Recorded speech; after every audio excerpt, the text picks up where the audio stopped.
სამყაროს შექმნის ბიბლიური მოდელი.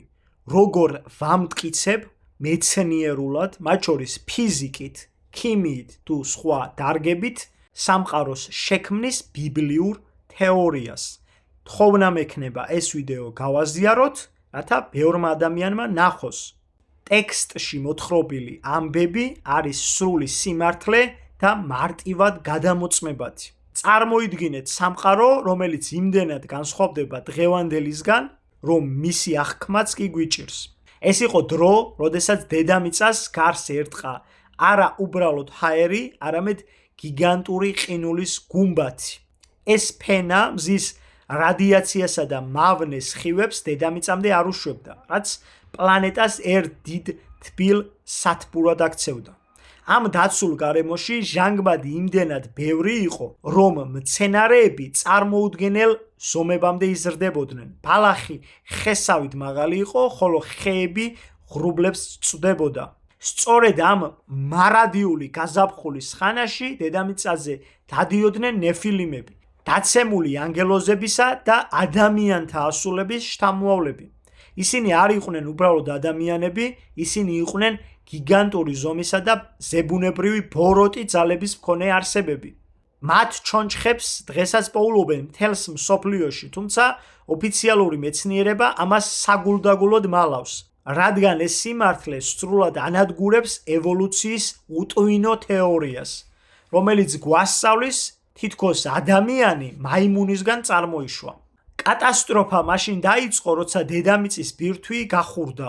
შიდა წნევამ დედამიწის ქერქი გახეთქა და მიწისქვეშა წყლები ზედაპირზე ამოიტანა. პარალელურად კოსმოსიდან წამოსულმა მეტეორების წვიმამ ცაში არსებული ყინულის გუმბათი დაამსხვრია. ყინული გადნა და დედამიწას კოსმოსური წყლის ნიაღვარი დაატყდა თავს.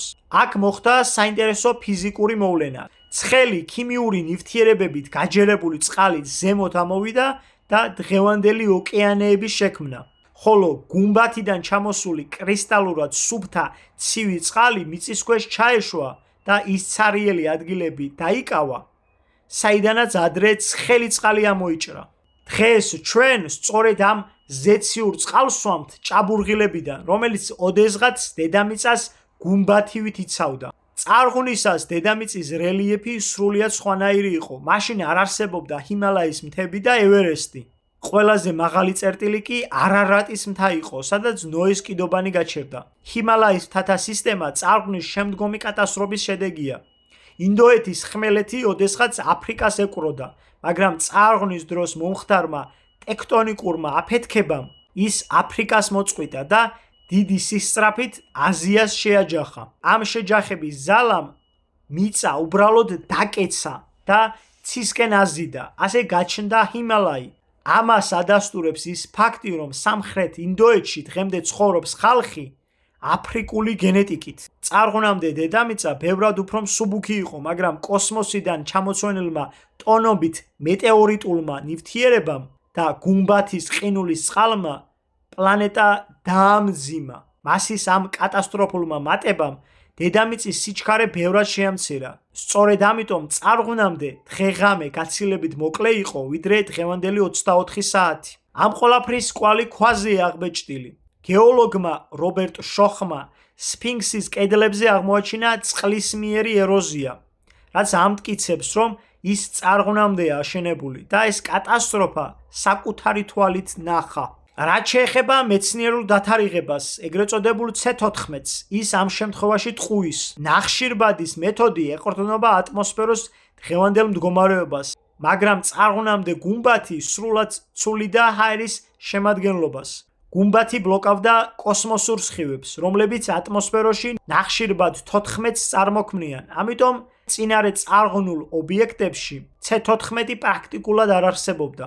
როცა თანამედროვე მეცნიერები ამ ობიექტებს ზომავენ, მათ გონიათ, რომ ნახშირბადი დაიშალა მილიონი წლის განმავლობაში. სინამდვილეში კი ის იქ თავიდანვე მცირე რაოდენობით იყო.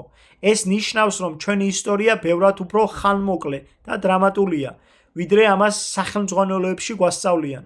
ეს კატასტროფა არ იყო ჩვეულებრივი მოვლენა, მან წაშალა მთელი ცივილიზაცია, რომელსაც დღეს მხოლოდ მეგალითური ნაგებობების სახით ვხედავთ. ის გიგანტური ქვები, რომლებსაც დღევანდელი ტექნიკითაც ვერ ვძრავთ, სწორედ ნეფილიმების მიერ იყო აღმართული იმ ეპოქაში, როცა ფიზიკური კანონები და ადამიანის შესაძლებლობები სრულიად სხვაგვარი იყო. როგორც ჩანს, ნეფილიმების გენეტიკური ხაზი წარღვნის შემდეგაც გარკვეული ფორმით შენარჩუნდა, რასაც ბიბლიური ტექსტებიც ადასტურებს, როცა გიგანტებზე წარღვნის შემდეგაც საუბრობს. ამ არსებებმა თან წამოიღეს წინარეწარღვნული ოკულტური ცოდნა და მეგალითების შენება უკვე ახალ გაწმენდილ სამყაროში განაგრძეს. მათი პირველი გრანდიოზული მცდელობა აღედგინა ძველი დიდება და ზეცას მიცდომოდნენ იყო ბაბილონის გოდოლი. ეს არ ყოფილა უბრალოდ შენობა. ეს იყო ზიქურათი, ენერგეტიკული და ასტრონომიული ცენტრი, რომელიც გიგანტების მიერ იყო დაპროექტებული, რათა კვლავ დაემყარებინათ კავშირი იმ ბოროტ ძალებთან, რომლებმაც წარღვნამდე სამყარო გახრწნეს. გაფანტულმა ნეფილიმებმა და მათმა შთამომავლებმა მთელ მსოფლიოში დატოვეს კვალი. წარღვნის შემდგომი პირამიდები, იქნება ეს ეგვიპტეში, მექსიკასა თუ ჩინეთში, სწორედ იმ დაკარგული ცოდნის ნამსხვრევებია, რომელსაც ჩვეულებრივი ადამიანები ვერ ფლობდნენ. ნახეთ ბალბეკი ან სტოუნჰენჯი. ეს არის ქვები, რომელთა წონა ასეულობით ტონას აღწევს. დღევანდელი მაიმუნებისგან წარმოშობილი ადამიანის თეორიით, ეს ხალხი სპილენძის იარაღებითა და თოკებით მოქმედებდა, რაც აბსურდია. სინამდვილეში ამას აკეთებდნენ ნეფილიმები, რომლებიც იყენებდნენ როგორც ფიზიკურ გიგანტიზმს, ისე ანტიგრავიტაციულ ცოდნას, რომელიც მათ დაცემული მამებისგან მემკვიდრეობით ერგოთ.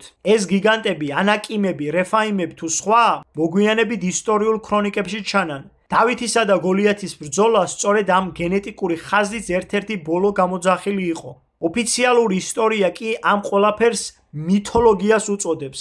რადგან თუ აღიარებენ ნეფილიმების არსებობას, მაშინ მოუწევთ აღიარონ ბიბლიური ჭეშმარიტება და ის ფაქტი, რომ ჩვენი ცივილიზაცია არა პროგრესის, არამედ დიდი დეგრადაციის შედეგია. ჩვენ ახლა ვცხოვრობთ სამყაროში, სადაც ძველი გიგანტების ნაშთები ჩვენს ფეხქვეშაა. მათი აშენებული მეგალითები კი სდუმან და გვახსენებენ იმ დროს, როცა დედამიწას სხვა მასა, სხვა სიჩქარე და სხვა პატრონები ჰყავდა. იწამეთ ღმერთის და ნუგწამთ სატანის მსახური დარვინის თეორიის. უფალმა გაგახაროთ და გაგაძლიეროთ.